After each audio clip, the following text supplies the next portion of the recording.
2026 election நெருங்கிட்டு இருக்கு. தமிழ்நாட்டுல எந்த கட்சி யாரோட கூட்டணி வைப்பாங்க அப்படின்ற நிறைய செய்திகள் போயிட்டு இருக்கு. நிறைய விஷயங்கள்லாம் நடந்துகிட்டு இருக்கு.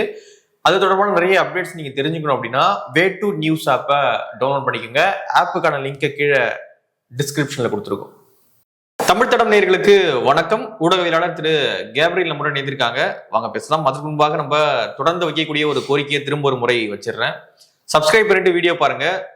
பெரிய ஆதரவு கொடுத்துட்டு இருக்கீங்க, பெரிய நன்றிகள். தொடர்ந்து இந்த ஆதரவை கொடுத்துட்டே இருங்க. மீண்டும் ஒரு முறை உங்களுக்கு நன்றிகள். வணக்கம். வணக்கம்.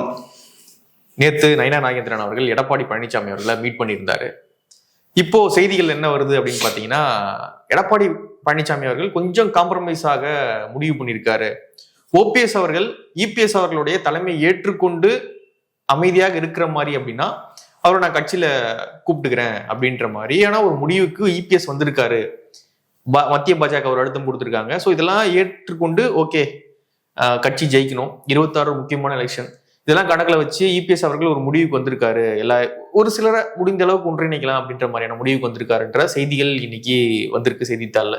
எப்படி பாக்குறீங்க இந்த முடிவை? பாசிட்டிவான முடிவா? அதான் இப்ப பாஜக கொஞ்சம் ஆக்டிவா செயல்படுறத பார்க்க முடியுது. நயனார் நாகேந்திரன் அவர்கள் இபிஎஸ் சந்திச்சிருக்கார். அதே மாதிரி அடுத்தது டெல்லிக்கும் போறாரு. அப்புறம் 15ஆம் தேதி நினைக்கிறேன்ல, அமித்ஷா இங்க சென்னைக்கு வராரு. ஸோ ஏதோ ஒன்று பரபரப்பா செஞ்சுக்கிட்டு இருக்காங்க. கூட்டணியை ஃபைனலைஸ் பண்ண வேண்டிய தேவையும் இருக்கு. அதே மாதிரி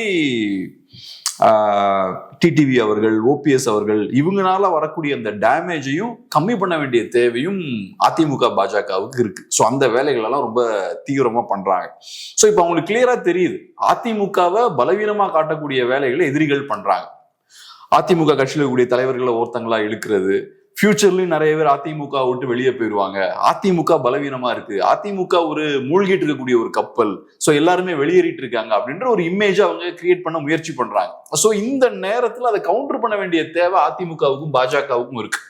ஸோ அந்த வகையில நிறைய பேர் உள்ள வந்துட்டு இருக்காங்க அதிமுகவுக்குள்ள அப்படின்ற இமேஜை அதிமுக கிரியேட் பண்றாங்க. இப்ப இன்னைக்கு நான் பேப்பர் பார்க்கும்போது விருதுநகர்ல நினைக்கிறேன், விருதுநகர்ல ஒரு அமமுக நிர்வாகி ஒருத்தர் அதிமுக திரும்ப வந்து சேர்ந்திருக்காரு அப்படின்ற மாதிரி நியூஸ் போடுறாங்க.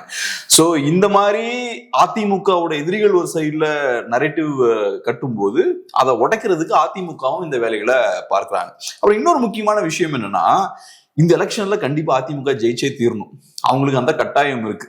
சோ அதனால கூட 31 பாத்துக்கலாம்னு விட முடியாது.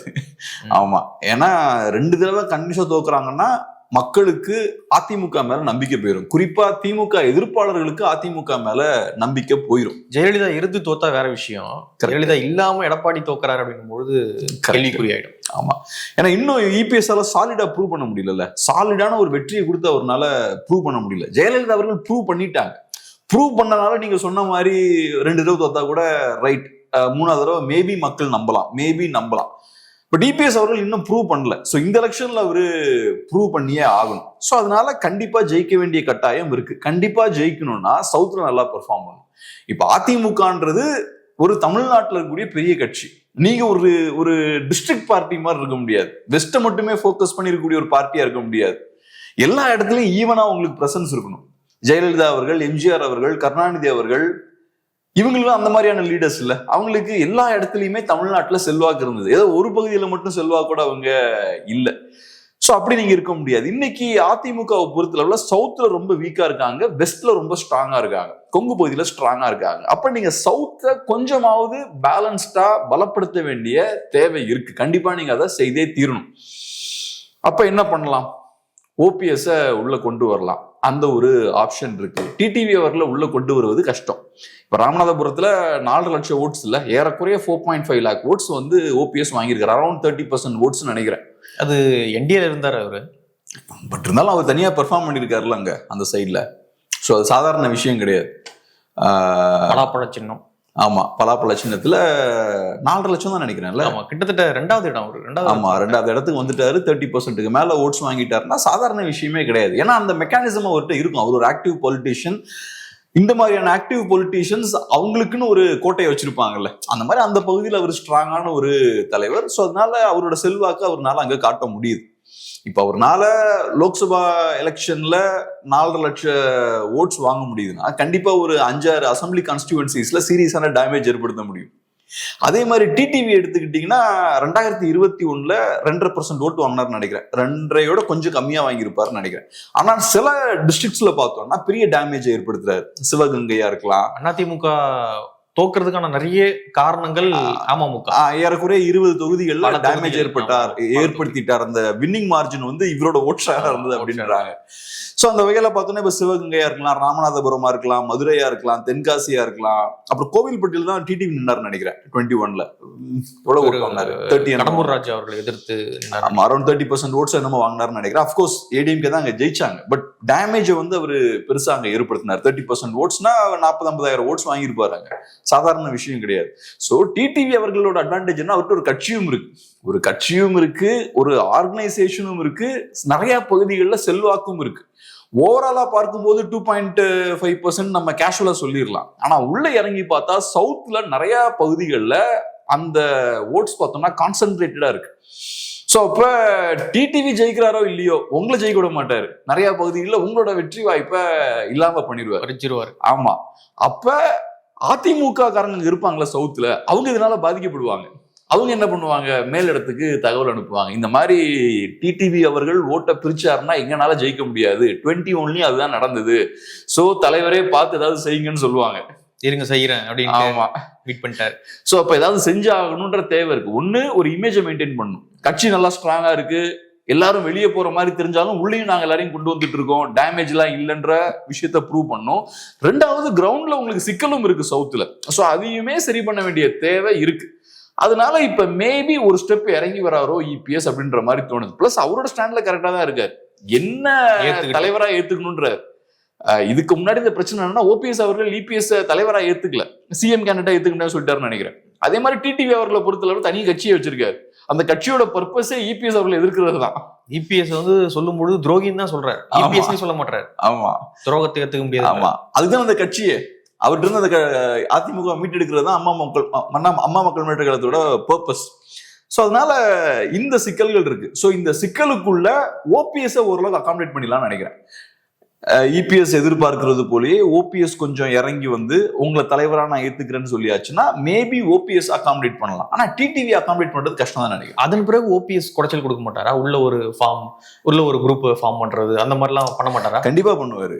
பொலிட்டிக்ஸ்ல எல்லாருமே குடைச்சலை கொடுக்க தான் செய்வாங்க. பட் இப்போதைக்கு இபிஎஸ் இறங்கி வர்றாருன்னா காரணம் என்ன? வெற்றி. 26ல தோத்தா சிக்கல். இப்ப போற போக்க பார்த்தா தோக்குறதுக்கு நிறைய வாய்ப்பு இருக்குன்ற மாதிரி தோணுது. சோ கட்சி தொண்டர்களுக்கு கொஞ்சம் டிஸ்கம்ஃபர்ட் ஏற்படுது, கொஞ்சம் லைட்டா நர்வஸ் ஆக ஆரம்பிக்கிறாங்க. ரைட், அப்ப இதெல்லாம் கூல் பண்ணணும், எல்லாரையும் நம்ம கான்பிடன்ட் ஆகணும், நம்ம ஜெயிச்சிடும்ன்ற பூஸ்டை கொடுக்கணும். அப்ப என்ன பண்ணலாம்? ரைட், கொஞ்சம் ஓபிஎஸ் உள்ள கொண்டு வருவோம். என் மேல இருக்கக்கூடிய குற்றச்சாட்டு அதுதானே, நான் யாரையும் அகாமடேட் பண்ணல அப்படின்றதான குற்றச்சாட்டு. ரைட், நான் ஓப்பனா இருக்கேன், அவங்க உள்ள வரட்டும். இன்ஃபேக்ட் இந்த நியூஸ் வெளியே வருதுன்னா கூட அந்த மெசேஜ் தான் இல்லையா? இந்த நியூஸ் எப்படி வெளில வருது? ஒன்னும் அபிஷியலா அவங்க ஒன்றும் சொல்லல. ஸோ இந்த நியூஸ் வெளியே வருதுன்னா இந்த நியூஸோட கோர் என்ன? இபிஎஸ் ஓப்பனா இருக்காரு, ஓபிஎஸ் இவரை தலைவரா ஏத்துக்கிட்டா உள்ள அனுமதிக்க இபிஎஸ் ரெடியா இருக்காரு. ஸோ இந்த மெசேஜை யாரு மக்களுக்கு சொல்ல விரும்புவா? நான் ரெடியா இருக்கேன்ப்பான்னு அவரு சொல்றாரு. அதனால இப்ப கொஞ்சம் பிராக்டிக்கலா வந்து சேர வேண்டிய இடத்துக்கு எல்லாரும் வந்து சேர்றாங்க. பட் பார்ப்போம். இப்ப பால் வந்து ஓபிஎஸ் அவர்களோட கோர்ட்ல இருக்கு. அவர் தலைவரா ஏத்துப்பாரா இபிஎஸ்ன்றதான் இப்ப கேள்வி. ஆனா டிடிவி அவர்களை பொறுத்தளவுல அவருக்கு ஸ்பேஸ் இல்லைன்னு நினைக்கிறேன். எப்படி ஸ்பேஸ் இல்லைன்னு பாக்குறேன்னா, அவர் தனி கட்சி வச்சிருக்காரு. சோ அவர் கூட்டணியா அமைக்கலாம்ல. அந்த மாதிரி மேபி வேற ஏதாவது அகாமடேட் பண்ணணும். பாஜக வந்து அந்த மாதிரி அகாமடேட் பண்ண முயற்சி பண்ணணும். அது கூட பாத்தீங்கன்னா அதான் தேவைன்னு வரும்போது கடைசியில இந்த கூட்டணி தேவை, அம்மா மக்கள் முன்னேற்ற கழகம் கண்டிப்பா நமக்கு தேவை அப்படின்ற ஒரு சூழல் ஏற்படும் போது ரைட், 2 பேரும் காம்ப்ரமைஸ் பண்றதுக்கும் வாய்ப்பு இருக்கு. ரைட், கொஞ்ச நாள் நம்ம அந்த 2 பேரும் ட்ரூஸ் வாங்கல்ல, போர் நிறுத்தத்தை அறிவிச்சுட்டு எலெக்ஷன் வரைக்கும் சேர்ந்துருக்கலான்ற இடத்துக்கு கூட மேபி வரலாம். ஏன்னா டிடிவி தினகரன் அவர்களுக்குமே அதுதான் நல்லது. டிடிவி தினகரன் அவரோட இருக்கவங்க எல்லாமே திமுக எதிர்ப்பாளர்கள். ஆனா நீங்க எதிர்க்கிறது இப்ப இபிஎஸ். சோ அது உங்க வாக்காளர்களுக்கும் உங்க கட்சிக்காரங்களுக்குமே அது அப்பீலிங்கா இருக்காது. நீங்க செய்ய வேண்டிய வேலை திமுக எதிர்ப்பு. நீங்க இந்த சைடு வந்தீங்கன்னா திமுக எதிர்ப்பு வேலையை கரெக்டா பண்ணலாம். உங்க தொண்டர்களும் ஹாப்பியா இருப்பாங்க, உங்களோட ஓட்டர்ஸும் ஹாப்பியா இருப்பாங்க, பிரச்சனை இருக்காது. அது மட்டும் இல்லாம டிடிவியும் ரொம்ப நாளைக்கு தோத்துக்கிட்டே இருக்க முடியாது. ஒரு வெற்றியை பதிவு பண்ணணும்ல. கரெக்ட். எவ்வளவு நாள் தோத்துக்கிட்டே இருக்காங்க. 21ல அவங்க ஓட் போடுறாங்கன்னா நீங்க சொன்ன மாதிரி தான் ஒரு நம்பிக்கை. டிடிவி ஒரு பவர்ஃபுல்லான ஆளு, அடுத்த எலெக்ஷன்ல ஃபியூச்சர்ல கைப்பற்றிடுவார் கட்சியை நம்பி போடுறாங்க. கண்டிப்பா. ஆனா ஒரு பாயிண்ட்டுக்கு அப்புறம் தெரியுது 21 பாக்குறோம், 24 பாக்குறோம், பெரிய தாக்கத்தை தனியா டிடிவியால ஏற்படுத்த முடியல. அப்ப அந்த மக்களுக்கு 21 இருந்த கான்பிடன்ஸ் இப்ப இருக்கு, அது 26ல இருக்கு.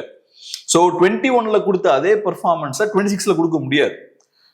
கோவில்பட்டியில 30% வாங்கியிருக்காரு. அதே மாதிரி இங்க காரைக்குடியில நல்லா வாங்கினாங்கன்னு நினைக்கிறேன், அரௌண்ட் 20% வாங்கினாங்கன்னு நினைக்கிறேன் சிவகங்கை டிஸ்ட்ரிக்ட்ல. நிறைய பகுதியில நல்லா பெர்ஃபார்ம் பண்ணிருக்காங்க. இந்த 10-20% தான் நிறைய இடங்கள்ல வாங்கியிருக்காங்க. அந்த கான்பிடன்ஸ் மக்களுக்கு இருக்காது 26ல. இப்ப 20% ஒரு கட்சி வாங்குதுன்னா நிறைய மக்கள் நம்புறாங்கன்னு அர்த்தம். 26ல அது கொஞ்சம் கம்மியா இருந்து வாய்ப்பு இருக்கு. ஸோ அந்த ப்ரெஷர் டிடிவிக்கும் இருக்கும். அவர் கட்சிக்காரங்களும் சொல்லுவாங்கல்ல, தலைவரே நமக்கு கொஞ்சம் கிரவுண்ட்லாம் கொஞ்சம் லைட்டா வீக் ஆகுது, நம்மளுமே சில அட்ஜஸ்ட்மெண்ட்லாம் பண்ண வேண்டி இருக்குன்னு சொல்லுவாங்க. ரைட், இபிஎஸ்க்கும் தேவை இருக்கு, ஓபிஎஸ்க்கும் தேவை இருக்கு, டிடிவிக்கும் தேவை இருக்கு. இவங்க எல்லாம் சேர்றதுக்கான வாய்ப்பு இருக்கு. முக்கியமான தேவை பாஜக அதுல வேற பின்னாடி இருக்காங்க. அதான் இப்ப இதுல முக்கியமான ரோல் பாஜகவுக்கும் இருக்கு. பாஜக என்ன ட்ரெடிஷ்னலா நம்ம பார்த்தோம்னா ஓபிஎஸ் அவர்களையும் டிடிவி அவர்களையும் ஓரளவுக்கு இன்ஃப்ளூயன்ஸ் பண்ணிருக்காங்க பாஜக. ஓரளவுக்குன்றதை விட கொஞ்சம் ஸ்ட்ராங்காவே பண்ணிருக்காங்க. பாஜக சொல்லிதான் நான் செஞ்சன்ற அளவுக்கு ஓபிஎஸ் போறாரு, டிடிவி அவர்களும் கொஞ்சம் ரஃபாவே டீல் பண்ணாங்க. ஸோ அதனால பாஜகவுக்கு டெஃபினட்டா ஒரு லெவரேஜ் அங்க இருக்கு, இப்பயும் இருக்கும் தான் நினைக்கிறேன். அன்னைக்கு இருந்ததுன்னா இன்னைக்கு அது இருக்கும்ல. ஸோ ஒன்னு இபிஎஸ் இறங்கி வர ரெடியா இருக்காருன்னா அவருக்கு தேவைகள் இருக்கு, இன்னொரு சைட்ல பாஜக கையில லெவரேஜ் இருக்கு, அதை தாண்டி ஓபிஎஸ் டிடிவிக்கும் ஒரு தேவை இருக்கு. ஸோ பார்ப்போம் என்ன பண்றாங்கன்னு பார்ப்போம். ஓகே, அடுத்ததாக பிரிந்து போன செங்கோட்டையன் அவர்கள் இன்னொரு பக்கம் டிவிக்கே வந்து வலிமைப்படுத்தக்கூடிய வேலைகள்ல செய்துட்டு இருக்காரு. டிசம்பர் 18ஆம் தேதி ஈரோட்ல பொதுக்கூட்டத்தை அவங்க ஃபிக்ஸ் பண்ணியிருக்காங்க. அதற்கான இடங்கள்லாம் தேர்வு பண்ணி பணிகள்லாம் வந்து போயிட்டு இருக்கு. ஸோ டிவிக்கேவை செங்கோட்டையன் அவர்கள் வலு அடைய செய்வாரா, புசி அவர்களை ஓரங்கட்டார் அப்படின்ற இன்னொரு பார்வையும் இருக்கு. எப்படி பாக்குறீங்க? செங்கோட்டையன் அவர்கள் டிவிகே கட்சியை வலுப்படுத்துறதுலாம் ரொம்ப கஷ்டம். இப்ப செங்கோட்டையன் அவர்கள் ஒரு கிரவுண்ட் லீடர் கிடையாது. கட்சியை யாரால கட்டமைக்க முடியும்னா நல்ல ஆர்கனைசர்ஸ் இருப்பாங்க, சிலவங்க நல்ல கரிஸ்மேட்டிக்கான லீடர்ஸா இருப்பாங்க. இப்ப நம்ம செந்தில் பாலாஜி எடுத்துக்கிட்டோம், நல்ல ஆர்கனைசர். அவருக்கு ஒரு கூட்டத்தை ஆர்கனைஸ் பண்ணா எப்படி பண்ணணும்னு தெரியும். அது வெறும் ஆர்கனைசரா மட்டும் பண்ண மாட்டார், அதுக்கு தேவையான ஃபினான்ஸா இருக்கலாம், மசில் பவரா இருக்கலாம், எல்லாமே அவர்கிட்ட இருக்கும். ஸோ அவர் நினைச்சாருன்னா கட்சியை கட்ட முடியும். செங்கோட்டையன் அவர்கள் அந்த மாதிரியான லீடர் கிடையாது, ஒரு அட்வைசர் கெப்பாசிட்டியில செயல்படக்கூடிய ஒரு தலைவர். டிவிகேவுக்கு கொங்கு பகுதியில் ஆள் கிடையாது. ஸோ செங்கோட்டையன் மாதிரியான ஒரு பெரிய லீடர் வரும்போது ஓகே, இந்த முக்கியமான பொறுப்பை அவர்கிட்ட கொடுக்குறாங்க. அப்புறம் டிவிகே நான் எப்படி பாக்குறேன்னா, நான் ஏற்கனவே சொன்ன மாதிரி அவங்க திமுகவுக்கு சாதகமான விஷயங்கள்லாம் பண்ணிட்டு இருக்காங்க. டிவிகே செய்யக்கூடிய அரசியல் திமுகவுக்கு லாபகரமா தான் இதுவரைக்கும் இருந்திருக்கு, ஃபியூச்சர்லயும் அப்படி இருக்குன்றதான் என்னோட நம்பிக்கை. இப்பயும் பார்த்தோம்னா கொங்கு பகுதி வந்து எல்லாரும் போட்டி போடுறாங்க. அந்த பகுதியில நம்ம கால் ஊனிடணுன்றதுக்கு எல்லாருமே போட்டி போடுறாங்க. இப்போதைக்கு அந்த பகுதி யார் கண்ட்ரோல்ல இருக்குன்னா அதிமுக கண்ட்ரோல்ல தான் இருக்கு. அதிமுக கம்ஃபர்டபுளா ரொம்ப ஸ்ட்ராங்கா இருக்காங்க கொங்கு பகுதியில. இப்ப இருக்கக்கூடிய சூழல் எடுத்துக்கிட்டீங்கன்னா கம்ஃபர்டபுளா அதிமுக ஜெயிச்சிருவாங்க கொங்கு பகுதியில.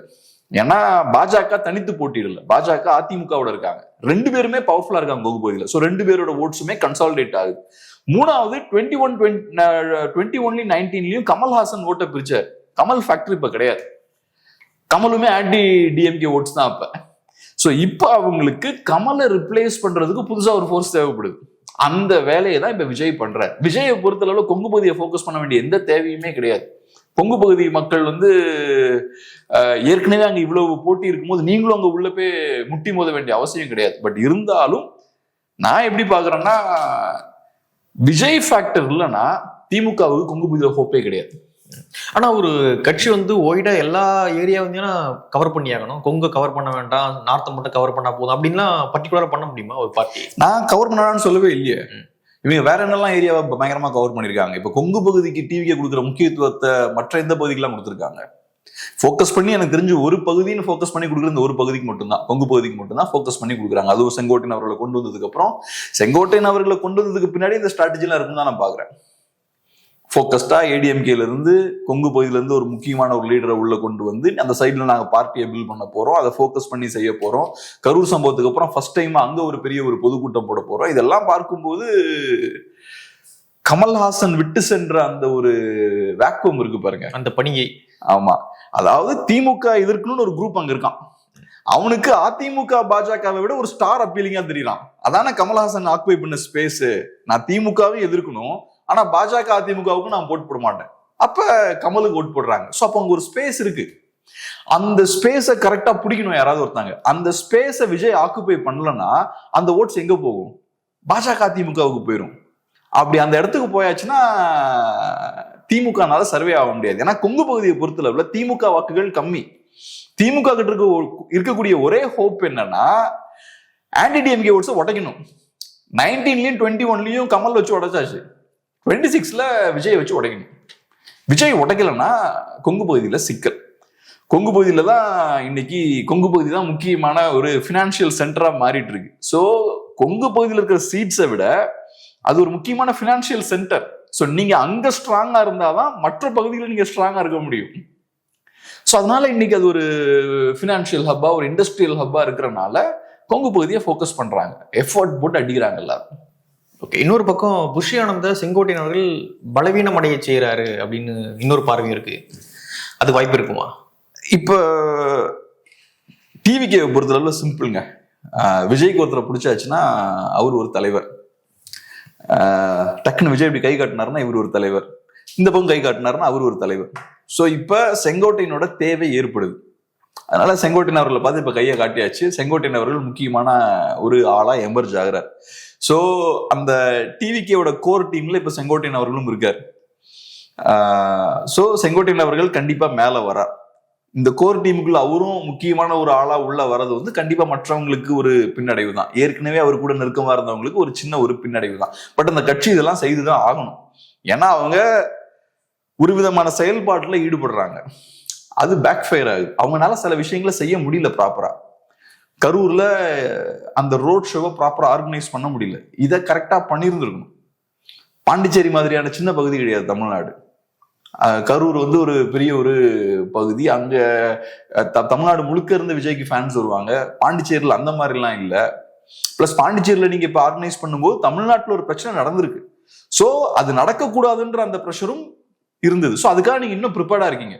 பட் கரூர் மாதிரியான ஒரு இடத்துல நீங்க அந்த ஈவெண்ட்டை பண்ணும்போது இன்னும் ரொம்ப கேர்ஃபுல்லா இருந்திருக்கணும். ஒரு 50,000 பேர் வருவாங்கன்னா அதை இமேஜின் பண்ண தெரியணும். ஒரு 50,000 பேர்னா என்னன்றது தெரியணும். சாதாரணமா நம்ம கட்சிக்காரங்களாம் பார்த்தீங்கன்னா 2,000 பேர் வருவாங்க, 1,00,000 பேர் வந்தாங்க அப்படிம்பாங்க. ஏன்னா அவங்களுக்கு தெரியாது 1,00,000 என்னன்னு தெரியாது. ஒரு பெரிய கூட்டத்தை பார்த்தா 1,00,000 நினைச்சுப்பாங்க. ஆனா உங்களுக்கு தலைவரா தெரியணும் 50,000 பேர் வராங்கன்னா என்னென்ன சிக்கல்கள் வரும், என்னென்ன மாதிரியா நம்ம ப்ரிப்பேர்டா இருக்கணும். அதெல்லாம் தெரிஞ்சு செய்யணும்னா ஒரு எக்ஸ்பீரியன்ஸ்டான கை உங்களுக்கு தேவை. ஸோ உங்ககிட்ட இப்ப சைஸ் இருக்கு, மாஸ் இருக்கு, ஆனா அதை ஹேண்டில் பண்ற அளவுக்கு ஆர்கனைசிங் கெப்பாசிட்டி இல்லை, பார்ட்டி இல்லை உங்ககிட்ட. ஸோ செங்கோட்டையனோட தேவை இருக்கு. இந்த செங்கோட்டையன் இப்ப உள்ள வராருன்னா சில தேவையின் அடிப்படையில் தான் அவர் உள்ள வராரு. கட்சி ஆரம்பிச்சாச்சு, ஒரு விதமா பயணிக்கிறாங்க, சில ஏரியாஸ்ல வீக்கா இருக்காங்க, சில விஷயங்களை அவங்களால செய்ய முடியல. ஸோ செங்கோட்டையன் உள்ள வராரு. அதே மாதிரி நான் சொன்ன மாதிரி கொங்கு பகுதியையும் ஃபோக்கஸ் பண்றாங்க டிவிக்கு. கொங்கு பகுதியை நீங்க ஃபோக்கஸ் பண்ணும்போது அங்க இருக்கக்கூடிய அரசியல் தெரிஞ்ச ஆட்கள் வேணும். எப்படி திமுக கிட்ட இப்ப ஒரு ஹெவி வெயிட் இருக்காங்க, செந்தில் பாலாஜி அதிமுகல இருந்து அங்க போனவர், அதிமுக அமமுகல இருந்து அங்க போனவர். ஸோ அவங்க கிட்ட ஒரு ஹெவி வெயிட் இருக்காங்க. அதே மாதிரி இவங்களுக்கும் ஒரு பவர்ஃபுல்லான ஆள் வேணும். இவங்களால பெரிய ஹெவி வெயிட்டை வெளில கொண்டு வர முடியாது, அந்த அளவுக்கு பவர் கிடையாது. ஏடிஎம்கேல இருக்கக்கூடிய முக்கியமான ஆளை கொண்டு, பட் செங்கோட்டையன் ஒரு முக்கியமான ஆள் தான், அவரை உள்ள கொண்டு வந்துட்டாங்க. இந்த தேவையின் அடிப்படையில் தான் உள்ள வராங்க. ஸோ இதெல்லாம் நடக்கும்போது இவரோட ரோல் இன்க்ரீஸ் ஆகுதுல்ல. ஆர்கனைஸ் பண்றதுக்கு செங்கோட்டையனோட தேவை இருக்கு, அப்புறம் ஒரு எக்ஸ்பீரியன்ஸை கொண்டு வரதுக்கு செங்கோட்டையனோட தேவை இருக்கு. அதே மாதிரி கொங்கு பகுதியை டிவிக்கே ஃபோக்கஸ் பண்ணும்போது அங்கேயும் செங்கோட்டையனோட தேவை இருக்கு. இப்படி செங்கோட்டையனோட தேவை கட்சிக்குள்ள அதிகமாகும் போது நேச்சுரலா புஷி ஆனந்த் சைட்லைன் பண்ணப்படுவார்ல, ஓரங்கட்ட தான் படுவார் சைலண்ட். ஒரு மண்டலத்துக்கு, கொங்கு மண்டலத்துக்கு செங்கோட்டையனுடைய தேவை இருக்கு, ஆனா ஒட்டுமொத்த கட்சிக்கும் புஷி ஆனந்தோடைய தேவை இருக்குல்ல. எப்படி என்ன தேவை இருக்கு நினைக்கிறீங்க? விஜய் வரல அப்படின்னா கூட புஷி ஆனந்தோடைய வார்த்தைக்கு மொத்த கட்சியும் கட்டுப்படக்கூடிய ஒரு சூழலானது இருக்கு. இவரு செங்கோட்டையன் வந்து புதுசு கட்சிக்கு, ஆனா புஷி ஆனந்த் அவர்கள் ரசிகர் மன்றத்திலிருந்து அந்த தொண்டர்களை வழிநடத்திட்டு வர்றாரு. அப்படி இருக்கும்பொழுது இவருடைய கமெண்ட்டுக்கும் அவருடைய கமெண்ட்டுக்கும் வித்தியாசம் இருக்கு. என்னங்க பெரிய புதுசு பழசு, கட்சி ஆரம்பிச்சு எத்தனை வருஷம் ஆச்சு? ஃபேன் கிளப் அதெல்லாம் வேற, கட்சி ஆரம்பிச்சு 1.5 வருஷம் 2 வருஷம் தான் ஆச்சு. இப்ப புஷி ஆனந்துக்கு இந்த அத்தாரிட்டி எங்க இருந்து வருதுன்னா, புஷி ஆனந்தோட திறமையில இருந்தோ அவரோட ஸ்ட்ரென்த்ல இருந்தோ அந்த அத்தாரிட்டி கிடைக்கல. விஜய் அப்படின்ற ஒரு நடிகர் அதுக்கப்புறம் தலைவர் ஆகுறாரு, அவருக்கு பெரிய ஃபேன் ஃபாலோவிங் இருக்காங்க, விஜய் என்ன சொன்னாலும் கேட்பாங்கன்ற சூழல் இருக்கு. ஸோ விஜய் அந்த பவரையும் அந்த அத்தாரிட்டியையும் டெலிகேட் பண்றாரு யாருக்கிட்ட? புஷி ஆனந்த் கையில அந்த பவரையும் அத்தாரிட்டியும் கொடுக்குறாரு. ஸோ அதுக்கு தான் ரெஸ்பெக்ட் கொடுக்குறாங்க. அதே பவரையும் அத்தாரிட்டியும் செங்கோட்டையன் அவர்கள் கையில கொடுத்தாச்சுன்னா அதையும் கேட்பாங்க. சோ அதுல ஒன்னும் சிக்கல் இருக்காது. இப்ப விஜய் திடீர்னு நாளைக்கு செங்கோட்டையனை புஷி ஆனந்த் சைலண்ட் பண்ணிட்டாருன்னா யாரும் கேட்க மாட்டாங்க. ஃபேன்ஸ் என்ன கோச்சுப்பாங்களா என்ன? இல்ல தாவேக்கால புஷி ஆனந்த் ஆதரவு குழுன்னு ஏதாவது ஒண்ணு கோஷ்டி ஏதாவது ஃபார்ம் ஆகுங்க, அதெல்லாம் ஒண்ணும் ஆகாது. அவங்க எல்லாமே ஃபேன்ஸ். அவங்க விஜய் பக்கம் தான் எல்லாருமே போவாங்க. சோ இந்த கட்சியை பொறுத்தளவுல விஜய்க்கு ஒருத்தரை பிடிச்சாச்சுன்னா அவங்களுக்கு ஃபுல் பவர் இருக்கும். இப்ப திமுக எல்லாம் எடுத்துக்கிட்டீங்கன்னா கீழே இருக்கக்கூடிய மற்ற லீடர்ஸும் பவர்ஃபுல்லா இருப்பாங்க. ஒரு லீடரை நீங்க ஈஸியா சைலண்ட் பண்ண முடியாது, ஒரு பவர்ஃபுல்லான மினிஸ்டர் நீங்க ஓரம் கட்ட முடியாது. டிவிக்கு அப்படிப்பட்ட ஒரு கட்சி கிடையாது. விஜய்க்கு சில தேவைகள் இருக்கு. அவர் மேல இருந்து சில காய்களை நகர்த்துறாரு, அப்ப அவருக்கு சில தேவைகள் ஏற்படுது. அப்புறம் டிவிக்கோட பாலிடிக்ஸே பெர்செப்ஷன் பில்டிங் தான். கிரவுண்ட்ல பாலிடிக்ஸே அவங்களுக்கு கிடையாது. ஒரு விதமான இமேஜை மெயின்டைன் பண்ணும். இமேஜை மெயின்டைன் பண்ணும்போது விஜய்க்கு அதுல சிக்கல் இருக்கு. அவரால் 10 நிமிஷத்துக்கு மேல பேச முடியல, பேசுறதும் ஒழுங்கா பேச முடியல, பேப்பரை பார்த்து தான் பேசுறாரு. பட் வேற வழி இல்லை, விஜய் தான் அங்க யூஎஸ்பி, விஜயை மாத்த முடியாது. அந்த பிரச்சனை பார்த்தா புஷி ஆனந்த்கிட்டே இருக்கு. புஷி ஆனந்த் பப்ளிக்ல பண்ற வேலை எல்லாமே கொஞ்சம் நெகட்டிவா தான் அமையுது. அவர் பேசுற விஷயங்களா இருக்கலாம், பப்ளிக் மீட்டிங்ல பேசுற விஷயமா இருக்கலாம். இப்ப ரீசெண்டா பார்த்தோம்ல, ஒரு ஐபிஎஸ் ஆபீசர் மைக் அவங்க கிட்ட இருந்து பிடிக்கிட்டாங்க, 41 பேர் இறந்துருக்காங்கன்னா திட்டினாங்க. கரெக்டான பேச்சு, அவங்க பேசினது ரொம்ப கரெக்டான விஷயம். இதெல்லாம் விரும்ப மாட்டாங்க. இதெல்லாம் பிஆர் டிசாஸ்டர். நீங்க இதெல்லாம் ப்ராப்பரா ஹேண்டில் பண்ணும். புஷி ஆனந்த் அங்க இறங்கி எல்லாரும் உள்ள வாங்கலாம் சொல்லக்கூடாது. அதுக்கெல்லாம் வேற ஆளு நீங்க டெலிகேட் பண்ணும். நீங்க ஒரு ஃபேன் கிளப் ஆர்கனைஸ் பண்ணும்போது ஓகே, விஜய் பெரிய லீடரா இருப்பாரு, ஃபேன் கிளப் ஆர்கனைஸ் பண்ணக்கூடிய நீங்க எப்படி இறங்கலாம்? இப்ப இது பொலிட்டிக்கல் பார்ட்டி. சோ அப்ப அந்த இடத்துல அந்த இஷ்யூவை அந்த விஷயங்களை ஹேண்டில் பண்றதுக்கு ஸ்டேச்சர் உள்ள ஒரு லீடர் தேவை. செங்கோட்டையன் அவர்கள் இப்படி இறங்கி பண்ணுவாரா? மைக்கு கையில வச்சுட்டு எல்லாம் உள்ள வாங்கன்னு பேசிட்டு இருப்பாரா? அப்புறம் அந்த அம்மா மைக்கு பிடிக்கிட்டு போறாங்க. அடுத்த கேள்விக்குள்ள போறதுக்கு முன்னாடி, தமிழ்நாட்டில் எலெக்ஷன் நெருங்கிடுச்சு, எந்த கட்சி யாரோட கூட்டணி வைப்பாங்க அப்படின்ற நிறைய செய்திகள், நிறைய யூகங்கள்லாம் போயிட்டு இருக்கு. இந்த விஷயம் தொடர்பான நிறைய அப்டேட்ஸ் நீங்க தெரிஞ்சுக்கணும் அப்படின்னா வே டு நியூஸ் ஆப்பை டவுன்லோட் பண்ணிக்கோங்க. ஆப்புக்கான லிங்கை கீழே டிஸ்கிரிப்ஷன்ல கொடுத்துருக்கோம். ஆனா இது ஒரு பொலிட்டீஷியன் நான் பார்க்கும்பொழுது, இதுவே அதிமுக முன்னாள் அமைச்சர்கள்ட்ட இருந்து ஒரு எஸ்பி இப்படி மைக்க புடுங்க மாட்டார். நான் அந்த நிகழ்ச்சியை ஒரு ஹார்டான நிகழ்ச்சியா பாக்குறேன். புஷி ஆனந்தாருக்கு தான் அந்த எஸ்பி மைக்க புடுங்குறாங்க. இது அதிமுக முன்னாள் அமைச்சரோ அல்லது திமுக எதிர்கட்சியா இருக்கும்பொழுது அவங்களுடைய முன்னாள் அமைச்சரோ இப்படி பேசும்பொழுது ஒரு எஸ்பி மைக்க புடுங்க மாட்டாங்கன்னு நினைக்கிறேன். புஷி ஆனந்தாருக்கு சரி அப்படின்னு புடுங்குறாங்க அவங்க. இருக்கலாம் அது கரெக்டான பாயிண்ட் தான் நீங்க சொல்றது. பட் இருந்தாலும் நான் என்ன பாக்குறேன்னா, அவங்க பண்ணது கரெக்ட்னு பாக்குறேன். நீங்க சொன்ன மாதிரி திமுகவும் அதே மாதிரி பண்ணும், அதிமுகவும் அதே மாதிரி பண்ணும். அப்படி பண்ணா இன்னும் சரியா இருக்கும். ஏன்னா 41 பேர் இறந்துருக்காங்க. கொஞ்சம் கூட புரிதலே இல்லாம உள்ள நிறைய இடம் இருக்கு, வெளில உள்ள வாங்கன்னு கூப்பிட்டா என்ன அர்த்தம்? 41 பேர் இறந்துருக்காங்கன்னா ஒரு சேஃப்டி வேணும்ல. உங்களுக்கு என்ன அந்த கூட்டத்தை காட்டுறதா இங்க முக்கியமான வேலையா? ஏற்கனவே கூட்டத்தை காட்டி தான் 41 பேர் இறந்துருக்காங்க. அப்புறம் இறந்ததுக்கு அப்புறம் இப்பதான் ஃபர்ஸ்ட் டைமா ஒரு பெரிய பொதுக்கூட்டம் நடத்துறீங்க. அப்ப இங்கேயாவது குறைந்தபட்ச புரிதல் இருக்கணும்ல. கொஞ்சம் சேஃபா இருக்கும். இடம் நிறைய என்ன, இப்ப ஒரு 30% இடம் ஃப்ரீயா இருக்குன்னே வச்சுப்போம், சேஃப்டிக்கு வச்சுப்போம். ஃபுல்லா நீங்க நிரப்புனீங்கன்னா இதுக்கு முன்னாடி நடந்த மாதிரி திருப்பி இன்னொரு அசம்பாவிதம் நடக்கலாம்ல. இது ஏன் உங்களுக்கு புரியல? இந்த குரூப் கிட்ட இருக்கக்கூடிய பிரச்சனை என்னன்னா, இவங்களுக்கு குற்ற உணர்ச்சியே இல்லை. தப்பு பண்றாங்க, 41 பேர் இறக்குறாங்க, கொஞ்சம் கூட நெஞ்சில ஈரமே இல்லை. அவங்கள அங்கீகரிக்க மாட்டேங்கிறாங்க, அவங்க பெயர்களை சொல்ல மாட்டேங்கிறாங்க, ஒரு கண்ணீரஞ்சலி வைக்க மாட்டேங்கிறாங்க. எதுவுமே பண்ணாம அது ஏதோ நடக்காத மாதிரி நடந்துட்டு இருக்காங்க. இப்பயும் பாருங்க, இப்ப நம்ம ஒரு தப்பு பண்றோம், அப்ப நம்ம நெக்ஸ்ட் டைம் அது நடக்கக்கூடாதுன்றது ஏதாவது ஒண்ணு பண்ணுவோம்ல.